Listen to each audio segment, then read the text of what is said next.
Hello my dear friends, कैसे आप सभी। उम्मीद करते हैं आप सभी अच्छे होंगे। और गाइज, हमारा राज्य का नीति निर्देशक तत्व का टॉपिक चल रहा था। इससे पहले मैंने एक वीडियो पहले अपलोड कर चुका हूं, जिसमें से आर्टिकल 36 से लेकर 43 तक यानी कि 36 to 43 तक का वीडियो डाल दिए गए हैं। उसमें मैंने राज्य के नीति निर्देशक तत्वों के जो बारीकी, जो भी उसका डिटेल्स, जो भी जानकारी होता है, मैंने उसमें चर्चा किया था। अब ये जो वीडियो है वो खंड 2 है। तो इससे पहले का जो वीडियो है वो आपको सजेशंस लिंक में, यानी कि जो ऊपर में जो दिख रहा है वहां पर आपको मिल जाएगा, और डिस्क्रिप्शन बॉक्स के लिंक में भी मिल जाएगा। तो यदि आप नहीं देखे हो तो प्लीज़ आप पहले उसको देख लेना। तो आज की क्लास शुरू करते हैं हम लोग।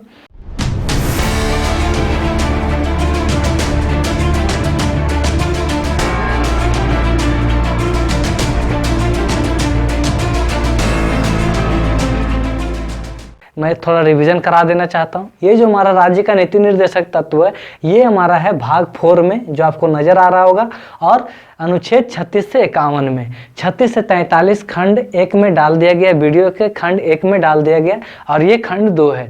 अब यहाँ पर हम लोग देखते हैं कि खंड 2 में आज हम लोग चर्चा करने वाले 44 से लेकर 51 तक, यानी कि 44 to 51 तक का चर्चा करने वाले हैं। तो गाइज, आप हमारे साथ धैर्य के साथ बने रहें। इससे पहले कि आज की टॉपिक मैं शुरू करूं, उससे पहले मैं चाह रहा हूं कि जो पिछले क्लास हुई थी उसको मैं एक एक लाइन में थोड़ा सा रिवीजन करा दूं। अनुच्छेद 36 में इसका परिभाषा दिया गया, राज्य के नीति निर्देशक तत्व का परिभाषा दिया गया। 37 में वो पूरा भारत में लागू किया जाता है। अनुच्छेद 37 में वो पूरा भारत में लागू किया जाता है, और उसमें ये बात भी जिक्र किया गया कि न्यायालय में ये परिवर्तनीय नहीं है। अब 38 में क्या कहेगा, तो इंडियन कॉन्स्टिट्यूशन राज्य सरकार को ये जिम्मेवारी देती है कि आप लोक कल्याण कार्य को करेंगे, उनकी अभिवृद्धि का कार्य करेंगे। तो कैसे करेंगे, तो उसमें से 2 कंडीशंस रखे। पहला क्या था, समान कार्य का समान वेतन भी देंगे, और साथ में ये ध्यान रखा जाएगा कि संसाधन का उचित वितरण हो, यानी कि कहीं भी एक ज़्यादा कहीं कम ऐसा वितरण नहीं होना चाहिए। 39 का क में क्या कहता है कि आपको ये दोनों चीज़ें करते हैं, साथ में अवसर की भी समानता देना है, यानी कि अवसर के साथ में समानता भी देना है, और उसमें न्याय भी करते जाना है। 39 का क में। अब 40 में क्या कहता है, भाई 2 कंडीशन तो लगा दिए, अब गवर्नमेंट को टेंशन हो गया कि वो इम्प्लीमेंट कैसे करेगा, तो वो सोचने लगा, तो एक ही तरीका उसके लिए कि आप उसका पंचायत गठन करोगे। ये इंडियन कॉन्स्टिट्यूशन भी उसके पास विकल्प दे दिया है। गवर्नमेंट को इतना सारा जिम्मेवारी दिया कि पहले से टेंशन में आ गया, तो सोचने लगा आप इसको कैसे करेंगे। तो इंडियन कॉन्स्टिट्यूशन उसका भी व्यवस्था किया। वो क्या किया कि पंचायत गठन करने का भी निर्देश दिया कि आप पंचायत गठन करो पूरा ग्राउंड लेवल तक, यानी कि नीचे तबके तक का अगर आप योजना पहुंचाना चाहते हो तो पंचायत गठन करो। तो किसमें, 40 में, आर्टिकल्स 40 में पंचायत गठन करना। 41 में कहता है कुछ दस्ताओं में कार्य का निर्माण करना, कुछ दस्ताओं में कार्य का निर्माण करना और उनकी व्यवस्था करना। 42 में क्या कहता है कि वो जो कार्य जो आप दोगे वो मानवीय दशा से सही होना चाहिए, ऐसा नहीं कि आप अपमान वाला कार्य उसको सौंप दिए हो।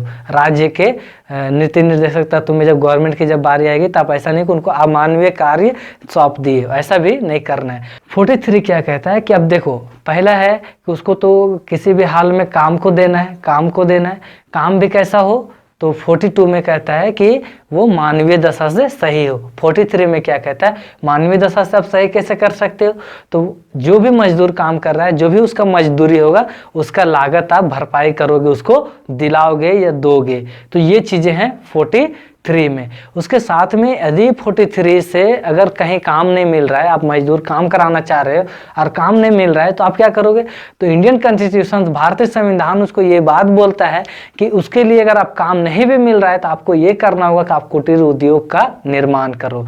कुटीर उद्योग कैसा, तो मोमबत्ती निर्माण करना, अगरबत्ती निर्माण करना, चटाई बुनना, पत्तल मतलब पत्तल से कुछ कुछ चीज़ें बनाना, सजावट की कुछ कुछ चीज़ें बनाकर बेचना।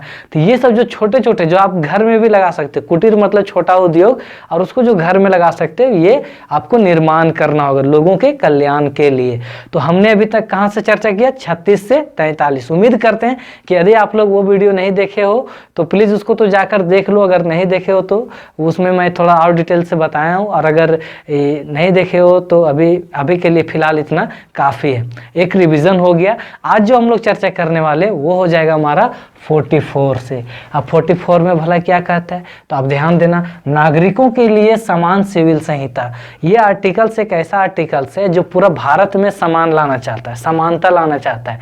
आप किसी भी, जैसे हमारा भी इस्लाम धर्म में अलग है, उसका विवाह का रस्म अलग है, उसका तलाक का रस्म अलग है, हमारे हिंदू में अलग है। मतलब धर्म के अनुसार से सभी का नियम कानून अलग है। उसी के लिए राज्य को ये जिम्मेवारी दिया गया इंडियन कॉन्स्टिट्यूशन के आधार पर कि भाई साहब, अब जब राज्य के पद पर आप स्थापित हो तो आपका ये दायित्व तो बनता है कि भारत के सभी नागरिकों को समान सिविल संहिता में लाओ। अब कैसे लाओगे, तो उसके लिए भी प्रावधान दिया गया, लेकिन जब जब गवर्नमेंट इस पर कदम उठाती है तो बहुत ज़्यादा ऑब्जेक्शंस का सामना करना पड़ता है। इसलिए ये भी हमको पूरा भारत में ये दिखने को नहीं मिलेगा। अभी सभी कोई अलग अलग अभी अपने अपने तरीके से अपने अपने रीति रिवाज से कर रहे हैं, परंतु इस तरह का कंडीशंस रखा गया कि आप ये चीज़ें कर सकते हो। अब ऐसा नहीं कि ये चीज़ें नहीं कर सकते हो तो आप इस पर ऑब्जेक्शन कर सकते हो। मैंने पहले बता चुका हूँ कि आर्टिकल्स 37 के तहत में आप इसमें न्यायपालिका में ये परिवर्तनीय नहीं है, मतलब न्यायालय में परिवर्तनीय नहीं, इस पर आप किसी भी तरह का ऑब्जेक्शन या फाइट आप कोर्ट में नहीं कर सकते हो। तो ये चीज़ें हैं जो नागरिकता सिविल संहिता में लागू होते हैं। आप 44 से याद रखना, 44 यानी बराबर, तो बराबर का बराबर स्थापित करना चाहता है, परंतु ये आज तक नहीं हुआ है। सभी धर्म का नियम रीति रिवाज अलग है, गोद लेने की प्रथा वगैरह सब जितना भी सब अलग है, इसलिए ये चीज़ों को अभी तक लागू नहीं किया जा सका है। एक विडम्बना है, खैर बाद में वैसा होगा, वैसा कंडीशन आएगा जब लोग समझ जाएंगे तो ये लागू आराम से हो जाएगा।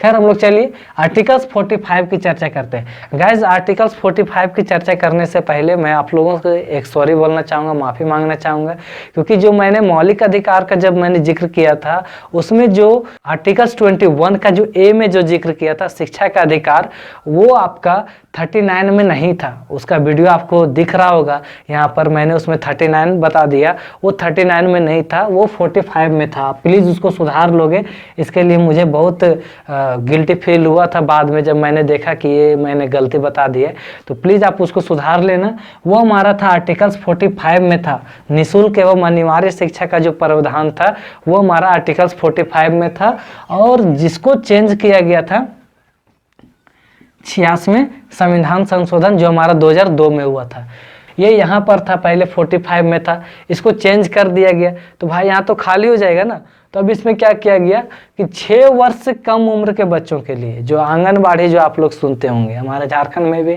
आंगनबाड़ी में जो छोटे छोटे बच्चे जो जाते हैं, प्यारे प्यारे जो बच्चे जाते हैं आंगनबाड़ी में, सत्तू वगैरह जो खा कर आते हैं, थोड़ा बहुत खेल कूद कर ऐसे ही जाते हैं स्लेट लेकर और खेल कूद कर आते हैं, किसी किसी का माथा में भी मार देते हैं। तो इस तरह का उनका जो है बच्चों का है वो कहाँ से किया गया, 6 वर्ष से कम आयु के बच्चों के लिए ये 45 में अभी नहीं था, अभी नहीं थे। इसमें पहले क्या था कि 6 से 14 वर्ष ये वाला जो था आरटी, ये यहाँ पर निहित था, इसको चेंज करके 21 का काम में रख दिया गया, 21 का काम में रख दिया गया, मौलिक अधिकार में ये चला गया। अब गाइस इसको थोड़ा सा समझ लो, इसमें आप देखोगे ये राज्य का दायित्व था कि वो करे निःशुल्क एवं अनिवार्य शिक्षा उसको करना था, उसको जिम्मेवारी थी राज्य सरकार के, परंतु वो नहीं कर सका। और नहीं कर सका तो लास्ट में उसने क्या किया कि मौलिक अधिकार बना दिया। मौलिक अधिकार बना दिया तो भाई अब मौलिक अधिकार है तो आपको खुद लेना है तो लो, और नहीं लेना है तो मत लो, मुझे क्या फर्क पड़ता है। ये गवर्नमेंट अपना पल्ला झाड़ ली, उस कार्य से अपना पल्ला झाड़ ली, लेकिन ये जिम्मेवारी गवर्नमेंट को होनी चाहिए थी कि पूरा का पूरा व्यवस्था करे, सरकारीकरण को ज़्यादा से ज़्यादा मजबूती दे, परंतु इसमें फेल्योर रहा पूरा भारत में और इसको परिवर्तन कर दिया गया। ये इंडियन कॉन्स्टिट्यूशन में जो संविधान संशोधन जो होते हैं इसके पीछे बहुत बड़ा षड्यंत्र भी होते हैं, इसको आप लोग समझने का प्रयास करना। तो खैर मैं इस पर बाद में चर्चा करूँगा, आप लोग सिर्फ इतना ध्यान देना कि 45 में जो हमारा था 6 से 14 वर्ष के बच्चों को, उसको चेंज करके उठा के रख दिया गया 21 का ए में, 21 का क में रख दिया गया। अब इसमें क्या है, 6 वर्ष से कम आयु के बच्चों को शिक्षा का प्रावधान दिया गया। अब सिंपल समझ लो आंगनबाड़ी वाला अनुच्छेद 46 जो है हमारा, वो किस बात को जिक्र करता है, तो अनुसूचित जाति जिसको हम लोग एससी बोलते हैं इंग्लिश में, शेड्यूल कास्ट, अनुसूचित जनजाति जिसको हम लोग इंग्लिश में शेड्यूल ट्राइब बोलते हैं, और अन्य दुर्बल लोगों की शिक्षा वह आर्थिक विकास करना, यानी कि जो भी हैं हमारे एससी एसटी समुदाय से जो लोग हैं, जो दबे कुचले लोग हैं, जिन पर कभी सामाजिक और आर्थिक राजनीतिक जितने भी शोषण होना था वो उन्होंने किया, तो उनको उत्थान के लिए राज्य की ये जिम्मेवारी है कि वो उनके उत्थान के लिए उनको शिक्षा का भी विशेष व्यवस्था करें और साथ में उनकी आर्थिक अभिवृद्धि का भी ध्यान रखें कि उनका आर्थिक अभिवृद्धि कैसे हो सकता है। उसके बाद है गाइस, आप लोग यहाँ पर ध्यान देना, 47 है आर्टिकल्स 47, इसमें कहता है पोषाहार, स्वास्थ्य की व्यवस्था करना। पोषाहार यानी खाने पीने की जो भी व्यवस्था है, जो पोषक तत्व जो होते हैं उसके लिए व्यवस्था करना और साथ में स्वास्थ्य की भी व्यवस्था करना, यानी कि आपका हॉस्पिटल अच्छा हो, चुस्त दुरुस्त हो, ऐसा मतलब पूरा साफ सफाई का स्वास्थ्य का भी व्यवस्था करना। ग्राम लेवल पर स्वास्थ्य केंद्र जो होते हैं उनको अच्छे से वहाँ दवा डॉक्टर वगैरह का भी उपलब्ध कराने की जिम्मेवारी दिया गया है राज्य सरकार को। अब यहाँ पर देखना, तथा मादक पदार्थों पर रोक, इस पे बहुत ज़्यादा अभी बिहार गवर्नमेंट जो है दारू वगैरह जो बंद कराया है, ये इसी के आधार पर था, 47 के ही आधार पर था, उसको बंद कराया गया मादक पदार्थों का। तो जो भी नशीली पदार्थ होते हैं उसको बंद कराया जाता है। लेकिन आप एक चीज़ जानकर आपको हैरानी होगी कि इसी मादक पदार्थ से गवर्नमेंट को सबसे ज़्यादा टैक्स जाते हैं और इसलिए इस चीज़ को गवर्नमेंट कभी जल्दी उतना सीरियसली नहीं लेना चाहती है कि उसको बंद करा दे। अब भाई नशा से दूर कर दिए हो तो कुछ तो उसका व्यवस्था करोगे, तो क्या करोगे, तो उसको भेजो आर्टिकल्स 48 के तहत में कृषि करो कि देखो तुम अब बहुत अच्छा आदमी बन गए, तुम शराब पीकर लुढ़के हुए नहीं रहते, कहीं भी नाले के किनारे गटर के किनारे नहीं पड़े हुए रहते, तो क्या करोगे, तुम बहुत अच्छा आदमी बन गए तो तुम जाओ कोड़ी कुदाल लो और जाके कृषि करो, साथ में पशुपालन करो, बकरी भेड़ बकरी जो भी होता है, गाय वगैरह होता है, वो सब पालन करो। तो ये चीज़ें व्यवस्था की गई, कृषि और पशुपालन की व्यवस्था राज्य सरकार को करने की जिम्मेवारी दी गई आर्टिकल 48 के तहत में। अब यहाँ पर ध्यान देना, 48 का जो का है, 48 का है, ये इस बात को बोलता है कि अब तुम कृषि करोगे, पशुपालन करोगे, तो साथ में एक काम और करना कि जंगल झाड़ को ज़्यादा उजाड़ना मत, और जाके वहाँ पर ऐसा नहीं कि रोज़ दिन मतलब कभी खरगोश मार के खा जा रहे थे, कभी हिरन मार के खा जा रहे, तो ऐसा भी आपको नहीं करना है। यानी आप सिंपल ये समझो कि 48 का कहता है कि पर्यावरण का संरक्षण। अब ऐसा नहीं एकदम हम पूरा शराब उराब छोड़ दिए, पूरा जुनून में आ गए, अब सारा का सारा पेड़ उड़ काट के हम अपना खेत बढ़े लिए चल रहे, तो ऐसा भी नहीं करना है। पर्यावरण का संरक्षण करना है आपको, साथ में पेड़ पौधों को भी ध्यान रखना है, वनों को बचाना है, वन भी बचाना है, वन्य जीवों को भी बचाना है। अभी मैंने क्या बताया कि खरगोश मार कर खाना, हिरन मार के खाना, ऐसा मत करना।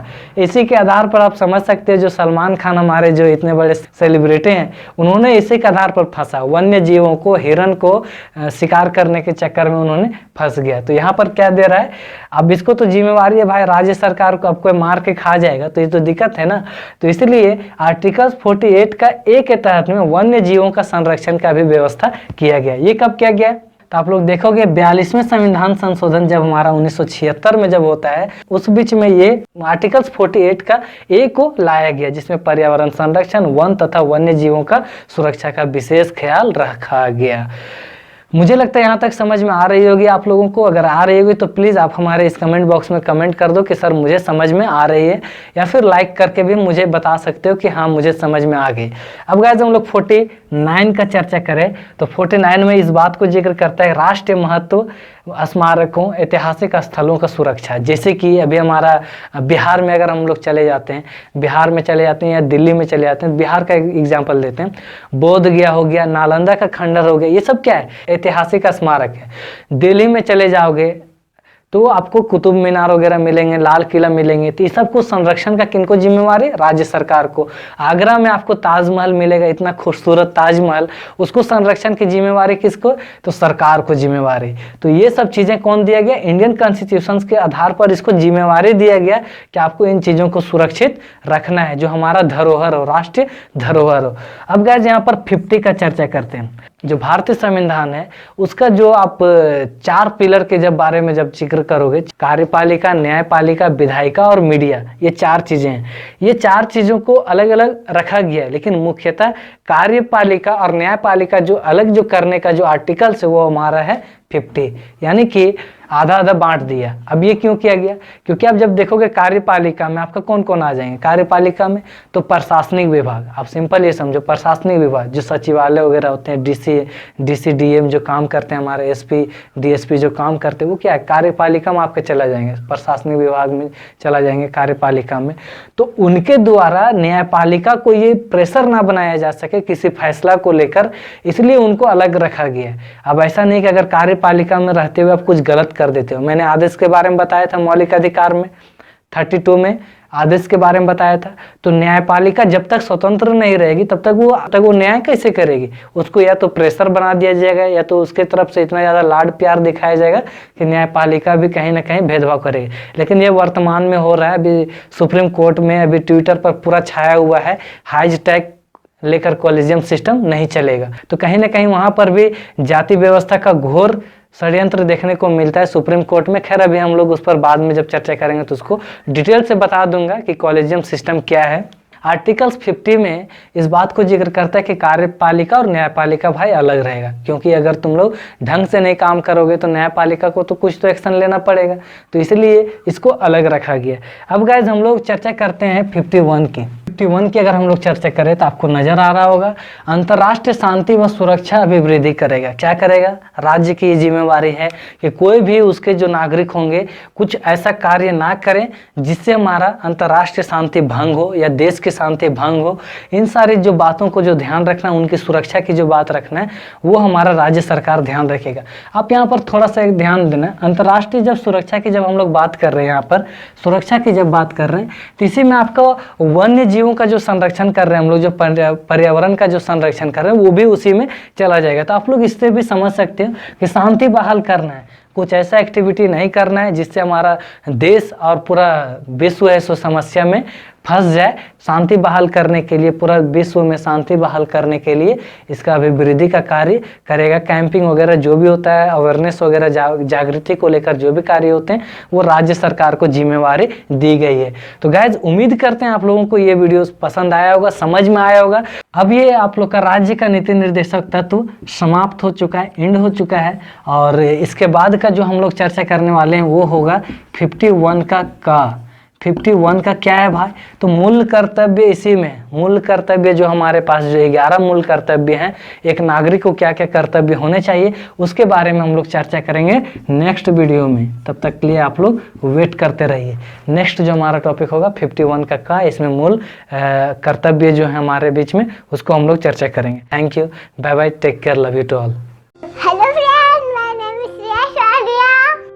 मेरे पन्नो भैया का चैनल सब्सक्राइब कीजिए, वीडियो को लाइक और शेयर कीजिए। Thank you.